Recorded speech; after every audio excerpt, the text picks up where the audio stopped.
জনমত গঠন করে বিশেষ করে সমস্ত দলের অংশগ্রহণে এই ধরনের বিচার প্রক্রিয়া করলে সেটা ভালো হতো।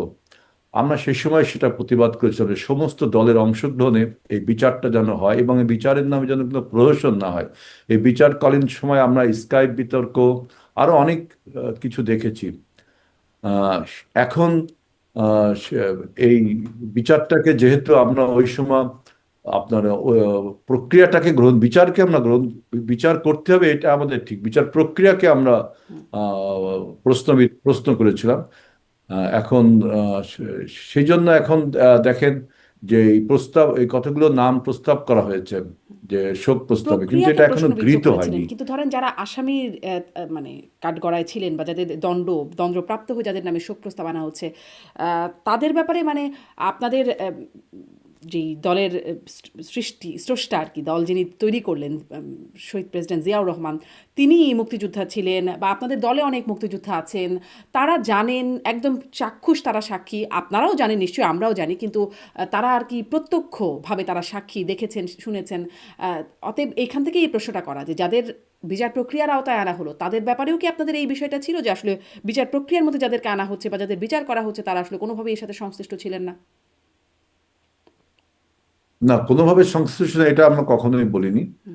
পিপলস পারসেপশন একটা বড় ফ্যাক্টর। পিপলস পারসেপশনে এভরিথিং রাইট, আপনি যেগুলো বলছেন যে এগুলো সব ঠিক, কিন্তু যেহেতু বিচার প্রক্রিয়াটা নিয়ে আমরা প্রশ্ন তুলেছিলাম, সেই জন্য সেই প্রক্রিয়াটা যেহেতু আপনার অস্বচ্ছ ছিল, তাই হয়তোবা আপনি যখনই আবার এই বিচারগুলোকে আপনার স্বচ্ছ প্রক্রিয়ার মাধ্যমে একটা ঐক্যবদ্ধ জাতি হিসাবে, মানে ঐক্যবদ্ধ বলতে বলতে পিপলসের যে জনমত, পাবলিক ওপিনিয়নটাকে যদি একত্র করতে পারতাম তাহলে খুব ভালো হতো, তাহলে এই প্রশ্নগুলো এখন তোলা যেত না। সেজন্য বলছি, দেখেন এই এই যে যারা রাজাকার, যারা স্বাধীনতা বিরুদ্ধে, তাদের নিয়ে সবাই কিন্তু রাজনীতি করেছে, তাদেরকে সবাই কিন্তু একদম। অনেক সময় কোলে টেনে নিয়েছে, অনেক সময় দূরে ঠেলে দিয়েছে রাজনৈতিক স্বার্থে। আমরা রাজনৈতিক দল হিসেবে বিএনপি মুক্তিযুদ্ধের, আপনি যেটা বললেন যে ঘোষক তার এই দল, সুতরাং আমরাও সেভাবে মনে করি যে এই রাজাকারদের বিচার স্বচ্ছ প্রক্রিয়ার মাধ্যমে একটা বিচারটা হলে সবচেয়ে ভালো হতো। এখন যেমন ধরেন শেখ হাসিনার বিচার হচ্ছে, হয়েছেও, সেই বিচার নিয়েও আন্তর্জাতিক অঙ্গন থেকে প্রশ্ন উঠেছে যে সেখানে বিচারের সঠিক মানদণ্ড সেটি মেনে চলা হচ্ছে না। সেখানেও অনেক মানে আদালত অঙ্গনের ভেতর থেকেই আইনজীবীর সাথে বিচারকের কথোপকথন সেটিও মানে অফেয়ার হয়ে যাওয়ার কথা, যেখান থেকে সেটুকু অংশ ফাঁস হয়ে যাওয়ার পরে সেটুকু বিতর্কের জায়গা তৈরি করছে। একদম প্রসিকিউটরদের মোটা অঙ্কের টাকার দুর্নীতি, যে দুর্নীতি নিয়ে জামিন দেওয়া, বিচারের বিভিন্ন জায়গায় প্রভাব খাটানোর জায়গাগুলো উঠে আসছে। বিচারক বা প্রসিকিউশন টিমের এক বিচারক, মানে দুঃখিত, এক প্রসিকিউটর আর এক প্রসিকিউটরের নামে নানান রকম অভিযোগ তুলছে, এমনকি বিচারকদের যে যোগ্যতা তাদের সেটি নিয়েও অনেক প্রশ্ন আছে। ফলে কখনো এক সময় এই বিচার প্রক্রিয়ায় অস্বচ্ছ, ফলে শেখ হাসিনার নামেও আবার সংসদে শোক প্রস্তাব উঠবে। এরকমই কি একটা নজির সৃষ্টি হলো? এরকম নজির সৃষ্টি হলো না। যদি আপনি মনে করেন যে কেউ যদি কোনো মনে করে যে এই বিচারটা অস্বচ্ছ প্রক্রিয়া হচ্ছে, ডক্টর ইউনূসের নেতৃত্বে যে সরকার ছিল তারাই বিচারটা শুরু করেছে। আমাদের টার্মে আমরা পাবলিক প্রসিকিউটরকে বদল করেছি।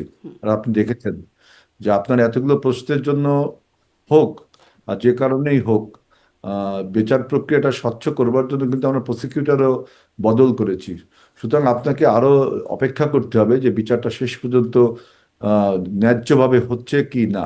যদি এটা দিয়ে কোনো প্রশ্ন ওঠে তাহলে ভবিষ্যতে তো এরকম হতেই পারে। এটা তো আপনি এখন থেকেই কনফার্মলি বলে দিতে পারবেন না যে এই বিচার নিয়ে প্রশ্ন উঠবে না। এখন দেশের ভিতর কিন্তু এখন এই ধরনের কোনো প্রশ্ন ওঠেনি। আহ, য- আহ, যখন উঠবে তখন অবশ্যই এইসব প্রশ্নের উত্তর এই আমরা যারা বিচার, ডক্টর ইউনূস সরকার থেকে শুরু করে বর্তমান সরকার যে বিচার প্রক্রিয়া করছে, সে উত্তরগুলো তাকেও দিতে হবে। জি। মানে উত্তরগুলো হয়তো তাকে দিতে হবে, কিন্তু বিচার প্রক্রিয়া তো শেষ হয়ে যাবে বা তিনি হয় কনভিক্টেড হবেন বা মুক্ত হবেন। মানে নজিরটা কেমন সৃষ্টি হয়ে যাবে সংসদে শোক প্রস্তাবের মাধ্যমে, সেটি আসলে প্রশ্ন করছিলাম। একটু এই প্রশ্নটাও করি যে মার্চের একটি গুরুত্বপূর্ণ, মানে ৭১-এর মার্চের গুরুত্বপূর্ণ জায়গা হচ্ছে ৭ই মার্চ, বঙ্গবন্ধু শেখ মুজিবুর রহমানের ভাষণ, সেটি বাজানোকে কেন্দ্র করেও ঢাকা বিশ্ববিদ্যালয়ের শামসুন্নাহার হলের সাবেক ভিপি ইমি সহ দুজনকে গ্রেপ্তার করা হয়েছে এবং তাদেরকে ওই সময় মারধর করে টেনে হিচড়ে পুলিশের কাছে নিয়ে যাওয়া হয়। সে তখন ডাকসুর একজন নেতা মোসাদ্দেক তিনি ছিলেন সেটি মোটামুটি নেতৃত্বে নিয়ে গেলেন এবং তাদেরকে মানে যাদেরকে নিয়ে যাওয়া হলো ইমি সহ দুজনকে, তাদেরকে ছাত্রলীগের দুজন ছিলেন, তাদেরকে গ্রেপ্তার করা হলো। যারা মারধর করলেন বা টেনে হিচড়ে নিয়ে গেলেন তাদেরকে আবার কিছুই বলা হলো না। মানে এইখানে তখন এই প্রশ্নটা উঠলো যে ৭ই মার্চের ভাষণ বাজানোর সাথে সন্ত্রাস বিরোধী মানে আইনের যে অপরাধ তার সম্পৃক্ততা কি, কিভাবে সেই আইনে তাদেরকে গ্রেপ্তার করে হলো, আর যারা মারধর করলো তারা কেন ছাড়া পেয়ে গেল? দেখুন, আমি প্রথমে যে প্রশ্নের যে উত্তরটা দিব সেটা হলো যে আওয়ামী লীগের কার্যক্রম আপনার নিষিদ্ধ করা হয়েছে লাস্ট ভার্ডিক্ট, যা পিপলস অফেন্স যারা করেছে, মানবতা বিরোধী অপরাধ যারা করেছে গত 17 বছর, সেখানে আওয়ামী লীগ দল হিসেবে এবং আওয়ামী লীগের নেতৃবৃন্দকে আপনার সেই আসামি করা হয় হুম। এবং বলা হয় যে আওয়ামী লীগ দল হিসেবে কোনো রাজনৈতিক কার্যক্রম করতে পারবে না। এটা হলো গভর্নমেন্টের একটা আইন বা নির্দেশ। হুম। আপনি নির্বাহী সুতরাং আদেশ। নির্বাহী একটা আদেশে তার কার্যক্রম বন্ধ করেছে। সুতরাং ৭ই মার্চের ভাষণ বাজানো এবং ওই দিনে রাজনীতির আওয়ামী লীগ যে আওয়ামী লীগের নেতাকর্মীরা ছাত্রলীগ বা বিভিন্ন দলের তাদের সমর্থিত ছাত্রলীগ যে রাজনীতি যে কাজগুলো করে, এটা কিন্তু আইনগতভাবে অপরাধ। সেই অপরাধে তাদেরকে মামলা দিয়েছে পুলিশ এবং আপনি বলতে পারেন কেন সন্ত্রাস ৭ই অপরাধ। মার্চের ভাষণ বাজানো কেন আইনগতভাবে অপরাধ হবে? সেটি কি আসলে আওয়ামী লীগের সম্পত্তি? জিয়াউর রহমান স্বাধীনতার ঘোষণা করেছেন, সেটি কি বিএনপির সম্পত্তি? মানে যদি কেউ জিয়াউর রহমানের ঘোষণা বলতে চায় সেটা কি বিএনপির হয়ে আমি যাবে? একটা বলি, আওয়ামী লীগের রাজনীতি আর ৭ই মার্চের ভাষণ অঙ্গাঙ্গিভাবে জড়িত। আপনি যদি বলেন যে না, ৭ই মার্চকে আপনি আলাদা করে দেখছেন, সেটা আপনার একটা ভিউজ। কিন্তু আহ, আপনার বিশেষ করে 5ই আগস্টের গণ অভ্যুত্থানের পরে এই যে আওয়ামী লীগের যে সমস্ত ন্যারেটিভ বা আইকন যাই বলেন আপনি হুম। কেন, এগুলো সবই কিন্তু আওয়ামী লীগের ব্যক্তিগত সম্পত্তিতে পরিণত হয়েছে। সুতরাং আওয়ামী লীগ যেহেতু আপনার রাজনৈতিক দল হিসাবে নিষিদ্ধ, কার্যক্রম নিষিদ্ধ, সেই আইনে তাদেরকে আপনার সন্ত্রাস দমন আইনে আপনার গ্রেফতার করা হয়েছে। এখন বলছেন যে তাদেরকে আবার পাবলিক বা অন্য কোনো দলের রাজনৈতিক নেতৃবৃন্দ তাদেরকে মারধর করেছে। এখন তাদেরকে রাজনৈতিক কার্যক্রম নিষিদ্ধ হলে তাদেরকে দমন করার দায়িত্ব পুলিশের, আইন শৃঙ্খলা রক্ষাকারী। পাবলিক যখন এখানে ইন্টারফেয়ার করতো তাকেও জবাবদিহিতার আওতায় আনা উচিত। কে এই কাজগুলো করলো, তাই না? আর আমাদের দেশের সংস্কৃতিটা এমন হয়েছে যে আহ, সরকার যে যে কাজটা পালন করবে আগেই বিভিন্ন দলের নেতাকর্মীরা উচ্ছ্বাসী হয়ে এই কাজটা করতে চায়। এইগুলো আর কি আপনাকে বন্ধ করতে হবে। জি। যেই কাজটা ল এনফোর্সিং এজেন্সিস, তাকে সেই কাজটা করতে দিতে হবে। সুতরাং ৭ই মার্চের ভাষণ এবং আওয়ামী লীগের রাজনীতি যেহেতু আমি বললাম যে অঙ্গাঙ্গিভাবে জড়িত, একটা আইকনে পরিণত হয়েছে আওয়ামী লীগের বিভিন্ন ন্যারেটিভস। আপনি এটার মধ্যে 32 নম্বর ধানমন্ডি আনতে পারেন, হুম। তারপরে ৭ই মার্চের ভাষণ আনতে পারেন, আরো অনেক কিছু আছে যে এখন ধরেন পদ্মা সেতু আওয়ামী লীগ এককভাবে কৃতিত্ব দাবি করে, সেটি তারা তাদের উন্নয়নের রোল মডেল হিসেবে ওইটাকে একদম ভাবে দেখায়। এখন কি পদ্মা সেতু দুদিন পরে গিয়ে ভেঙে ফেলবে মানুষ? মানে না যেহেতু না, তারা তাদের দখল করে নেওয়া একটা সম্পত্তির মতো অবস্থা, ন্যারেটিভ। এটা ওই সময় যে ন্যারেটিভটা ছিল যে পদ্মা সেতু আওয়ামী লীগ করেছে, আপনি কি বিশ্বাস করেন এটা আওয়ামী লীগ করেছে? না, এটা জনগণের টাকায় করা হয়েছে। চীনের একটা ব্যাংক হুম। লোন দিয়েছে। সেই অবশ্যই লোনটা জনগণের টাকায়। সেই লোনটা কিন্তু জনগণ, এই যে আমরা যে সেতু পারাপারের সময় যে টাকাটা দেই হুম। এবং আমাদের ট্যাক্সের টাকা, সুতরাং আওয়ামী লীগ আমলে হয়েছে। That does not mean Awami League সরকার নিজস্ব অর্থায়ন থেকে এই টাকাটা করেছে। এটা জনগণের অর্থায়ন থেকে একটা কিন্তু আপনি দেয়া হয়েছে। বলছিলেন না ন্যারেটিভের কথা, তো ন্যারেটিভ তো আওয়ামী লীগ এভাবে বলেছে।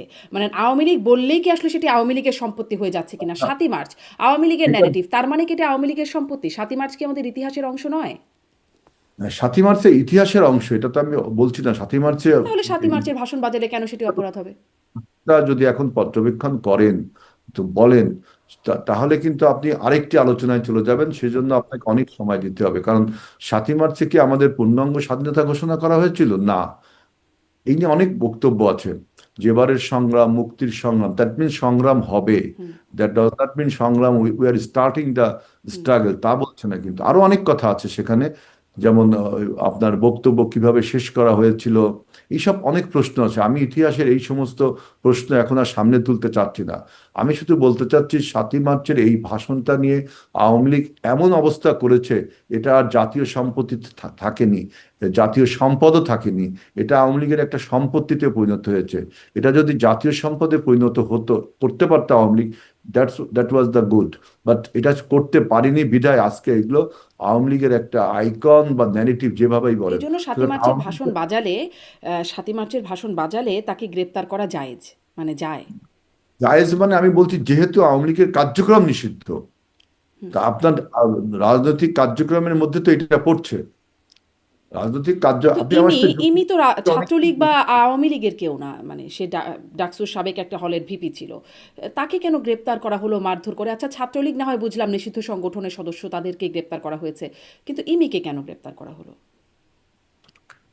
এখন ইমি হয়তো বা ছাত্রলীগের ছিল, এখন তিনি হয়তো নিজে না, তিনি খোলস। ছাত্রলীগের না, তিনি ছাত্রলীগের না। আপনি দেখেন যে টাকসু নির্বাচনে আপনি দেখেছেন যে হুম। আহ, ছাত্রলীগের ভিতর গুপ্ত, ছাত্র শিবিরের মধ্যে গুপ্ত হয়ে থাকা ছাত্রলীগ, ছাত্রলীগের মধ্যে গুপ্ত হয়ে থাকা ছাত্র শিবির, এই ঘটনাগুলো তো আমরা সবাই জানি। এখন ইমি হোক আর ছাত্রলীগ এর হোক আর না হোক, 7ই মার্চের ভাষণ যেহেতু আওয়ামী লীগের রাজনীতির সাথে জড়িত হয়েছে, এটা আর জাতীয় সম্পদে নেই, তাই ইমিকে গ্রেফতার বা ইমির প্রতি এই আইন জারি করা হয়েছে। এটি আইনের শাসনের বাস্তবায়ন হয়েছে বলেই আপনার মত? আমি আইনের শাসনের বাস্তবায়নের কথা বলছি না। যেহেতু সরকার একটা আইন করেছে যে আওয়ামী লীগের রাজনীতি লাস্ট ভার্ডিক্ট না আসা পর্যন্ত কার্যক্রম নিষিদ্ধ, সুতরাং সেই কার্যক্রমকে যদি কেউ চালু করতে চায়, সেটা 7ই মার্চের ভাষণের মাধ্যমে হোক আর 32 নম্বর ধানমন্ডিতে ফুল দেওয়ার মাধ্যমে হোক, আওয়ামী লীগের এই সমস্ত আইকনকে যেহেতু জনগণ প্রত্যাখ্যান করেছে, এই দোষটা কিন্তু আপনি আওয়ামী লীগকেই দিবেন। আওয়ামী তা লীগ যদি দিলাম, এগুলো তা সেটি আওয়ামী লীগের দোষ, কিন্তু জনগণের মধ্য থেকে কেউ যদি মনে করে যে তারা এগুলো পালন করতে চায়, তো তারা কি, তারা যদি আওয়ামী লীগের কোনো দলীয় জায়গায় না থাকে বা কেউ ছাত্রলীগে না থাকে, করে, তাদেরকেও পানিশ করা হবে? এখন যদি কেউ মনে করে যে 71 সালে যে মুক্তিযুদ্ধ হয়েছে, এই মুক্তিযুদ্ধে জামাতে ইসলামের বা যারা আপনার রাজাকার আলবদর ছিল, তারা তো আজকে বাংলাদেশের রাজনীতি করছে, করছে না? করছে। তারা যদি কেউ মনে করে যে 71 সাল ভুল ছিল, অতএব 71 সালে আমরা একটা শোক দিব, এটা কি জনগণ মেনে নিবে? তার এই রাইট কি আছে, এই ফ্রিডম কি তার আছে? আপনি বলেন, সেই ফ্রিডম তো তার নেই। হুম। তাই না? 71কে তো আমরা সবাই আমাদের জাতির একটা জন্ম, birth of a new Nations বলতে পারেন। ঠিক একইভাবে 5ই আগস্ট থেকেও কিন্তু আপনি একটা বার্থ অফ এ ডেমোক্রেসি, তো রিস্টাবলিশ ডেমোক্রেসি, এইভাবে যদি বিচার করেন, তাহলে কিন্তু আপনি এই 24-এর গণ অভ্যুত্থানকে আপনি 71-এর সাথে আমি তুলনা করছি না, কিন্তু একটা ব্যাপক পরিবর্তন তো হয়েছে। একটা মাফিয়াতন্ত্র থেকে আমরা একটা গণতন্ত্রের দিকে যাত্রা করছি। এখন সেই মাফিয়াতন্ত্রে কেউ যদি বলে যে আমাদের এই এই ন্যারেটিভ গুলো আমরা বাংলাদেশে জনগণ বাঁচাতে পারে, জনগণ করতে পারে, তাহলে তো ভুল হবে। তাই তো আসলে একাত্তরের তো যুদ্ধে ডেমোক্রেসি বললে দুটোই করতে দেওয়া উচিত। যেমনটি স্বাধীনতা বিরোধীরা এখন সংসদে যাচ্ছে, এটা ডেমোক্রেসি, কারণ মানুষ তাদের ভোট দিয়েছে। তেমনি মানুষ যদি বলে যে আমরা ফুল দিতে ও চাই। আমাদের ঐতিহাসিকভাবে আমাদের এই জিনিসটা আমাদের ঐতিহাসিকভাবে কতগুলো ভুল আছে, এই ভুল থেকে আমাদের কেউ এড়াতে পারবে না। সুতরাং আপনি এই 71-এর যুদ্ধাপরাধীরা যে ডেমোক্রেসির মানে গুণে তারা যে রাজনীতি করছে, শুধু তাই না, এখানে আমাদের রাজনৈতিকভাবে অনেক সিদ্ধান্ত, রং সিদ্ধান্তের ফলে বা চিন্তা ভাবনার ফলে এই এই 71-এর পরাজিত শক্তির এখনো রাজনীতিতে সার্ভাইভ করছে। এইসব আলোচনা করতে গেলে আপনাকে আরো অনেক অনেক একাডেমিক আলোচনা এবং রাজনৈতিক আলোচনা অনেক বড় হয়ে যাবে ডিবেটটা। তার মানে ছোট করে যদি এক লাইনে উত্তর দেন, 71-এ পরাজিত শক্তিরা তার মানে এখন ভ্যালিড, মানে তারা রাজনীতি করতে পারবে, সেটি রাজনৈতিক ভুল বা যাই হোক না কেন তার কারণে, কিন্তু 24-এর পরাজিত শক্তিরা পারবে না। এটা একদম দেখেন ভেরি রিসেন্ট, দগদগে মানে ঘায়ের মতো মানুষের মনে এখনো গ্রাস করছে। মানুষ এখনো অত্যাচারিত, নিপীড়িত, নিগৃহীত এবং আহত পঙ্গু মানুষ এখনো তাদের আহাজারিতে ভরপুর। সুতরাং আপনি এত সহজে এই জিনিসটাকে ভুলাতে পারবেন না, আপনাকে আরো সময় নিতে হবে আরো মানুষকে নতুন বুঝাইতে। দগদগে ঘা হওয়া পর্যন্ত, মানে আরো একটা অন্য পক্ষের মানুষের দগদগে ঘা হবে, তারপর ভুল? না, না, আমি সেটা বলছি না। যে আপনি যে রাজনীতি যদি ভ্যালিড হতে চান, অর্থাৎ যে শক্তি পরাজিত হয়েছে 24-এর গণঅভ্যুত্থানে, তাকে প্রমাণ করতে হবে যে তিনি এই সমস্ত জিনিসের জন্য তিনি দুঃখিত বা লজ্জিত। তখন জনগণের উপর এটা ছেড়ে দেওয়া যায়। 71-এ যেমন আপনার জামাত ইসলাম অনেকবার ক্ষমা চেয়েছে, আবার অনেকবার ক্ষমা চায়নি, আবার কন্ডিশনও দিয়েছে ক্ষমা চাওয়ার কিন্তু এগুলো কিন্তু মানুষের মনে এখনো প্রশ্ন করে যে আপনি কি আসলে ক্ষমা চেয়েছেন, তিনি কি ক্ষমা চেয়েছেন। আমরা তো এখনো বলি সবাইকে ক্ষমা চেতে হবে, জাতির উপরে যারা অন্যায় করেছেন দেশের উপর তাদের সবাইকে ক্ষমা চেতে হবে। তখন জনগণ হয়তো আপনাকে অন্যভাবে নিবে। জি, কিন্তু ক্ষমা এই যে আসলে আমার কেউই নিঃশর্ত ক্ষমা কাউকেই সেভাবে মানে স্পষ্ট হয় নাই মানুষের কাছে। আ ক্ষমা তো চাওয়া উচিত। হুম, মানুষের উপর অন্যায় অত্যাচার করলে, হুম, হুম। দেশের স্বাধীনতা সার্বভৌমত্বের বিরুদ্ধে গেলে, যখন তিনি পরাজিত হন, তখন তার তো রিপেন্টেশন থাকতে হয়, ক্ষমা চাইতে হয়, জি। তাই না? এখন আসলে অন্যায় অত্যাচারটা বন্ধ হবে কিনা? যেহেতু আপনারা একটা প্রত্যাশার জায়গায় গিয়ে এখন সরকার গঠন করেছেন, সেই জন্য এই প্রশ্নটা। যে ধরুন আপনারা অনেক অন্যায় অত্যাচারের শিকার হয়েছেন। আপনারই একটা অনুষ্ঠান শুনছিলাম, আপনি নিজেই ২০০ টির বা তারও অধিক হয়তো মামলার আসামি হয়েছেন। মিথ্যা মামলা বা হয়রানিমূলক মামলার শিকার হয়েছেন। এখন আপনাদের যারা বিরোধী পক্ষ, এখন কি তাদের পালা? মানে যদি বলি তাদের অনেকেই আসলে এরকম ভুয়া মামলায়, তাদের নানান অপরাধ আছে বা থাকতেই পারে। কিন্তু হত্যা মামলা, গণহারে হত্যা মামলায়, হত্যা চেষ্টা মামলায় আছেন, বিনা বিচারে আছেন এবং জামিনও হচ্ছে না। আছেন সাংবাদিকরা যারা আওয়ামী লীগপন্থী, কেউ চাটুকার হিসেবেও আখ্যায়িত করেছেন বা তারাও এখন অনেকে জেলখানায় আছেন, জামিন হচ্ছে না। বয়স্ক মানুষ, অসুস্থ মানুষ, তাদের জামিন হচ্ছে না। মানে এখন কি তাদের পালা? আপনাদের পালা শেষ হয়েছে এখন তাদের? আমি যেটা বলতে চাচ্ছি যে রাজনৈতিক প্রতিহিংসা, এইটা থেকে বিএনপি অন্তত নিজেকে মুক্ত দাবি করে। আপনি দেখেন যে একটা অভ্যুত্থান হয়েছে, এই অভ্যুত্থানকে যদি আপনি বিপ্লবের সাথে তুলনা করেন, তাহলে দেখবেন যে বিপ্লব বা অভ্যুত্থান পরবর্তী যে ব্যাকল্যাশ, যে বিশৃঙ্খলাগুলো হয়, আপনি বিভিন্ন রেভলিউশনে, বিশেষ করে ফ্রেঞ্চ রেভলিউশন বলেন, রাশিয়ার রেভলিউশন বলেন, সিরিয়ায় হলো, যে আপনার মিশরে হয়েছে, এইসব রেভলিউশনের উপর যে ব্যাকল্যাশটা হয়, সেই ব্যাকল্যাশটা কিন্তু বাংলাদেশে অনেকটা আমরা নিয়ন্ত্রণ করতে পেরেছিলাম। অভ্যুত্থানের সব শক্তি এই গণহারে কিন্তু, এই যে মানুষের উপর অত্যাচার নির্যাতন, এটা কিন্তু হয়নি আপনার। এরপরে আসলে আপনি মামলার বিষয়। পরাজিতদের উপর নির্যাতন হয়েছে। যারা পরাজিত হয়েছে তাদের দলের সমর্থক, নেতাকর্মীদের উপর নির্যাতন হয়েছে। আমি বলছি যতটা হওয়া আপনার ঐতিহাসিকভাবে যতটা হয়, যেমন 71 সালের মুক্তিযুদ্ধের পরে অনেক রাজাকারকে মেরে ফেলা হয়েছে, কিন্তু অনেক যতটা হওয়া উচিত তার থেকে কম হয়েছে। বাঙালি দিক দিয়ে একটা আপনার ধৈর্যের পরিচয় দেই। আমি বলছি অন্য অন্য রেভুলেশন বা অভ্যুত্থানে যেটা হয়, ফ্রেঞ্চ বিপ্লবে দেখেছেন যে অভ্যুত্থানকে বিরোধীদেরকে গেলোটিনে আপনার জবাই করা হয়েছে, তাই না? আরো অনেক কিছু হয়েছে। কিন্তু বাংলাদেশ সেইখান থেকে অন্তত বেরিয়ে এসেছিল যে কোনো অভ্যুত্থানে। 90-তেও দেখেছেন, 24-এও দেখলেন যে যতটা মানুষ ভাবনা করেছিল। যেমন শেখ হাসিনা বলেছিল যে 1 লক্ষ লোক মারা যাবে, আসলে কি সেটা হয়েছিল? না। কিন্তু তার মানে আমি বলছি না যে যে কিছুই হয় না, আমি বলছি মাত্রা অনেক কম ছিল, সহনীয় ছিল।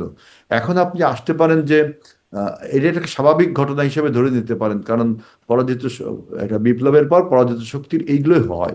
কিন্তু এখন মামলার যেটা বলবেন, এই মামলাটা আপনি দেখেন যে 5ই আগস্টের পট পরিবর্তনের পরে আপনার ফ্রিডমলি অনেকেই, তখন কিন্তু চেইন অফ কমান্ডটা ওইভাবে প্রতিষ্ঠিত হয়নি বাংলাদেশে। তখন সরকারটাও ছিল মানে 8 তারিখে সরকার গঠন হলো। সরকার গঠন হওয়ার পরে যা কিছু হয়েছে, ফ্রিডমলি দেখলাম অনেকে অনেক মামলা করা শুরু করলো। এই মামলাগুলো পরে কিন্তু অনেক চেষ্টা তদবির করার পরে এই মামলার একটা সুরাহা করা হয়েছে, একটা ট্রাইব্যুনাল গঠন করা হয়েছে, ট্রাইব্যুনালে মামলা হবে। এখন আর কিন্তু ফ্রিডমলি কেউ মামলা দিতে পারছে না। আওয়ামী লীগ আমলে যেমন গণহারে মামলা দিত, পুলিশ বাদী হয়ে মামলা দিত, এখন দেখবেন পুলিশ বাদী হয়ে কিন্তু মামলা হচ্ছে না, পাবলিক বাদী হয়ে মামলা হচ্ছে। সেই মামলাগুলোকেও আপনার এখন পর্যবেক্ষণ করে, যেহেতু একটা স্থিতিশীল আসছে, সরকারের একটা স্থিতিশীলতা আসছে। আপনি আগস্টের বিপ্লবের পরে বেশ কিছু মামলা হয়েছে, এখন একটা স্থিতিশীল হুম। অবস্থায় কিন্তু এরকম কিন্তু ওই যে যত্রতত্র ভাবে না গবেষণা করে, না তদারকি করে, তদন্ত করে, এইগুলো কিন্তু বন্ধ হয়েছে। এবং পুলিশ, সবচেয়ে বড় যে পুলিশবাদী হয়ে কিন্তু কোনো মামলা হচ্ছে না। আমাদের সময় যেটা হতো গত 17-ই আগস্ট, পুলিশই মামলা দেওয়া শুরু করতো। ঘটনা ঘটেনি, তারপরে যে কি অদৃশ্য মামলা, কিন্তু গায়েবী মামলা। ভিকটিমের জন্য বিষয়টা একই আসলে পুলিশ দিক আর মানে মানে সাধারণ মানুষ মামলা দিক, যারা আসলে মামলার শিকার হয়ে জেলখানায় আছেন তাদের জন্য তো একই, আসলে আপনারাও ছিলেন, তারাও জেলখানায় আছেন এবং তাদের আরো গণ বেশি, কারণ তাদের অভ্যুত্থানটা আমাদের স্বীকার করতে হবে যে গণ অভ্যুত্থান একটা হয়েছে, একটা পট পরিবর্তন হয়েছে। নিশ্চয়ই। কিন্তু এবং এখন আবার একটা পট যেহেতু পরিবর্তন স্বাভাবিক হয়ে রাজনৈতিক নির্বাচিত পথ, সরকারে আপনারা আসছেন, এখন তো আবার এখন একটা পট পরিবর্তন। তো একটা নির্বাচিত সরকার এসছে। এবং এখন দেখেন যে আপনার ট্রাইব্যুনালে দুটো ট্রাইব্যুনাল করেছি, আগে একটা ছিল, দুটো ট্রাইব্যুনাল করেছি, এবং এইগুলো এখন স্বচ্ছ প্রক্রিয়ার মাধ্যমে বিচার হচ্ছে। এই বিচার যদি কোনো প্রশ্ন তোলে কেউ, বা যারা তুলছেন, অবশ্যই এগুলো হুম, পরবর্তীতে আপনার এগুলো নিয়ে আলাপ হবে, আলোচনা হবে, এগুলো হতেই পারে। কিন্তু এই যে আপনার পরাজিত শক্তি, এই শুধু পরাজিত শক্তি বলে হবে না। আপনাকে, এই দেশে তো জেনোসাইড হয়েছে, এই দেশে তো মানুষকে গুম করা হয়েছে, খুন করা হয়েছে। গুম খুনের পলিটিক্স তো 73 থেকে বন্ধ ছিল। 73-তে সিরাজ শিকদারের প্রথম গুমের পরে বাংলাদেশে কিন্তু অনেকদিন বন্ধ ছিল। কিন্তু আমরা আবার দেখলাম 2010 সাল থেকে আবারও গুমের সংস্কৃতি চালু হয়েছে। এটা মানুষের কখনোই মেনে নিতে পারে না, যে মানুষ ডিসঅ্যাপিয়ার হয়ে গেছে। হুম, সুতরাং তাদের বিরুদ্ধে মানুষের ক্ষোভ থাকবেই। সেই ক্ষোভকে আইন শৃঙ্খলার মধ্যে রাখার দায়িত্ব সরকারের। বর্তমান নতুন যে সরকার, 1 মাসের যে সরকার, সরকার সেটি পালন করছেন। জি, নিশ্চয়ই। আপনি এবার নির্বাচনে তার একটা প্রভাব দেখেছেন যে আপনার বিএনপি প্রায় 50+% ভোট পেয়েছে, জামাত পেয়েছে 32+% ভোট, তাই না? কিন্তু আপনি ঐতিহাসিকভাবে দেখবেন যে বিএনপির ভোট ছিল 40+, জামাতের ভোট ছিল 8 থেকে 10+। এই ভোটটা কি সাধারণ মানুষের, না আওয়ামী লীগের? তার মানে কি, যে আওয়ামী লীগ যারা সমর্থক কর্মী, বা যারা নির্দোষ ইনোসেন্ট, সেই সমস্ত মানুষ তো এখনো বাংলাদেশে রয়ে গেছে, এবং তারা হুম, ভোট প্রদানও করেছে, তাই না? সুতরাং আপনি বলতে পারেন না যে টোটাল আওয়ামী লীগের নেতাকর্মী আছে বাড়ি, দেশ ছাড়া, বাড়ি ছাড়া। কিন্তু আপনি গত 17 বছরে একবার চিন্তা করেন, পুরো বিএনপির নেতৃবৃন্দ, জি। অন্যান্য আমি দলের সেইখান নেতৃবৃন্দ, থেকেই বলছিলাম যে ১৭ বছর আপনারা হয়েছে না, এবার কি তাদের পালা কিনা? এইজন্যই প্রশ্নটা করছিলাম। ধরেন তাদের ধরেন এই যে আমি বলছি যে জামিন ছাড়া জেলখানায় যারা 17 আছেন, বছরের সাংবাদিক অভ্যুত্থান ডেভিড বার্গম্যান, ব্রিটিশ সাংবাদিক, তিনি শক্তভাবে লিখছেন। দেশে অবশ্য খুব বেশি সাংবাদিকদের মধ্যে এটি উচ্চারিত হচ্ছে না। ধরেন সাংবাদিক থেকে শুরু করে বিভিন্ন শ্রেণী-পেশার, বিশেষ করে আওয়ামী লীগের সিনিয়র অনেক নেতারা আছেন, যাদের হয়তো অনেক অপরাধ আছে। কিন্তু তাদেরকে হত্যা মামলায় সবাইকে গণহারে মানে জেলখানায় দেওয়া হয়েছে, কারাগারে আছেন, জামিন হচ্ছে না। অথচ মানে আপনাদের যে বিরুদ্ধে যে হয়রানিমূলক মামলাগুলো ছিল গত ১৭ বছর ধরে, যার কথা বলছিলেন, সেটি অন্তর্বর্তী সরকারের আমলে যেমন ২৩,০০০ মামলা উঠলো, সুপারিশ করা হলো, এবং আপনাদের সময় সরকার গঠন করার পরপরই ২ দফায় ২,০০০-এর উপরে মামলা প্রত্যাহার হয়ে গেল। মানে এগুলো কি চলতে থাকবে, যেগুলো আসলে বিরোধী পক্ষের বিরুদ্ধে যে মামলাগুলো আছে, হয়রানিমূলক মামলাগুলো এখন আছে? আমি আপনাকে বলতে চাচ্ছি, দেখেন, আমাদের বিরুদ্ধে যে 17 বছরের মামলা, সব মামলা কিন্তু এখনো উঠে যায়নি। আমার বিরুদ্ধে এখনো মামলা আছে, আমার বিরুদ্ধে এখনো কনভিকশন আছে। সবকিছু কিন্তু নিয়মতান্ত্রিক ভাবেই আপনার করা হচ্ছে। এখন আপনি এই দুই আমলের ঘটনাকে এক করতে পারেন না। আপনার 2008 সালের নির্বাচনের পরে আওয়ামী লীগ ক্ষমতায় আসে একটা পরিবর্তনের মাধ্যমে। আপনার 8 সালের নির্বাচন নিয়ে অনেক প্রশ্ন আছে, কিন্তু আওয়ামী লীগ ক্ষমতায় আসে। কিন্তু 2026-25 সালের 5ই আগস্টের যে পরিবর্তন, এটা তো অভ্যুত্থান। আওয়ামী লীগ তো অভ্যুত্থানের মাধ্যমে আসেনি, তাই না? আমাদের এটা তো অভ্যুত্থান, এটাকে অনেকে বিপ্লবও বলে। সেই জন্য বলছি, বিপ্লব পরবর্তী ঘটনা, যা কিছু হওয়া পৃথিবীর ইতিহাসে আছে, তার কিছুই কিন্তু বাংলাদেশে হয়নি। সেখান থেকে বাংলাদেশ অনেক ধৈর্যের পরিচয় দিচ্ছে। এখন যদি বলেন যে আওয়ামী লীগ 17 বছর যেভাবে অন্যায়ভাবে আমরা দিয়েছি, আপনারা কি সেইভাবে দিবেন? আওয়ামী লীগ যেভাবে দিয়েছে, সেটা তো কোনো অভ্যুত্থানের মাধ্যমে আসেনি। অভ্যুত্থানের পরবর্তীতে কিন্তু সিনারিওটা চেঞ্জ থাকে, প্রেক্ষাপটগুলো চেঞ্জ থাকে। তারপরেও আমরা কিন্তু আহ, আমাদের নতুন সরকার গঠন হওয়ার পরে, অর্থাৎ আপনার এই 17ই মার্চ গঠন হওয়ার পরে দেখবেন একটা স্থিতিশীল অবস্থায় আমরা এসেছি। যে এই যে গণহারে মামলা, তারপরে হুম। হয়রানি, এগুলো কিন্তু কিন্তু আবার একটা আবার আপনাদের সরকারের সময় রাজশাহী রেঞ্জের ডিআইজির কাছে সেটাও বেশ ভাইরাল হলো যে তিনি নির্দেশ দিচ্ছেন যে আওয়ামী লীগের কোনো নেতা তারা জামিন পেলে সাথে সাথে আবার শোন অ্যারেস্ট দেখানো যেন হয়, এবং তাই হচ্ছেও, বাস্তবতে তাই হচ্ছেও। এটি কি আসলে মানে আইনগতভাবে এটি কি একটা যৌক্তিক কথা, বা আবারও সেই প্রশ্ন, আইনের শাসনের নজির? দেখেন, আমি একটা বলি, 71 সালের মানবতা বিরোধী আইনে যখন কাদের মোল্লাকে ফাঁসি দেওয়া হলো, সেই ফাঁসির রায় কি চেঞ্জ করা হয়নি আপনার জনগণ থেকে? জনগণকে তখন সমর্থন জানিয়েছিল বা জানিয়েছিল না? করাতে হয়েছে। 71 যেমন একটা পট পরিবর্তন, 24-এর 5ই আগস্টও কিন্তু এরকম একটা পথ, যদিও আমি সিমিলারিটি করছি না, কিন্তু ওইরকমই অনেকটা। সুতরাং আর তারপরেও বলছি যে কোনো পুলিশের অফিসার যদি এরকম পাবলিকলি আপনার ডিক্লারেশন দিয়ে থাকে, নির্দেশনা। সেটা অবশ্যই আইনের চোখে আপনার নিন্দনীয়, এবং নিশ্চয়ই সেই ব্যবস্থা আপনার আপনার এবং আমার এই অনুষ্ঠান যারা শুনছে, তারা দেখছে, এবং সেটা নিশ্চয়ই তদন্তপূর্বক তার একটা প্রক্রিয়া হবে। কিন্তু আমি বলতে চাচ্ছি যে কাদের মোল্লাকে যখন ফাঁসি দেওয়া হয়, তখন কিন্তু ফাঁসি না, যাবজ্জীবন দেওয়া হয়, তখন কিন্তু আপনার এই গণজাগরণ মঞ্চ করে তাকে ফাঁসিতে বাধ্য করা হয়েছিল, তাই না? কারণ 71-এর ওই পরিবর্তন, যে নির্মম মানুষ, ওই লোমহর্ষক ঘটনাকে মানুষ মেনে নিতে পারেনি, তাই তো এটা হয়েছিল। আবার এইখানে কিন্তু একই ঘটনা, এখানেও একই রকম।